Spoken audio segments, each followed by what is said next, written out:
Hindi na nakapalagpas sa otoridad ang isang lalaki na sospek sa pagtangay ng motorsiklo sa Bakakay, Albay matapos na makorner sa entrapment operation ng pulisya sa Purok 1, Barangay Orosite, Legazpi City, alas 11:20 ng umaga nitong Miyerkules, Oktubre 1. Kinilala ni Police Major Nino Aquiata ng sospek na si alias RJ, 27 anyos at residente ng lungsod. Batay sa ulat, nag-alok ng pabuya ang biktima sa sinumang makakapagbalik ng kanyang nawawalang motorsiklo na kinagat naman ng sospek, pero itinimbre na pala siya sa pulisya na nagresulta sa kanyang pagkakaaresto.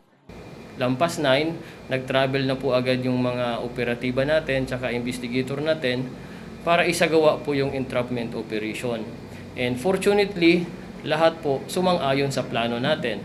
Nandun po yung magbebenta at naiabot po successfully nung complainant yung kabayaran.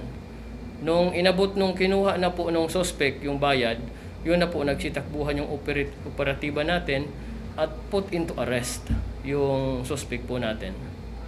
Nasa kustudiya na siya ng Bakakay MPS at nahaharap sa kasong Anti-Carnapping Act of 2016.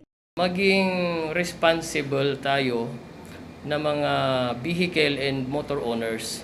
So dapat, kasi property natin yan, we should see to it na dapat ma-park natin yung mga motor o kaya sasakyan sa secure na area po natin.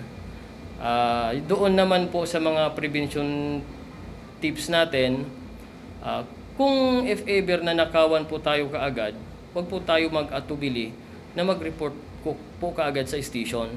Kasi once na-reported dyan sa station, we will make a flash alarm report.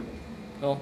Kung sakali makalabas man sa bayan natin, siguro doon sa boundary or sa susunod na municipality is mahaharang po siya. Para sa mga balitang Tatak Bicol, Danica Garcia.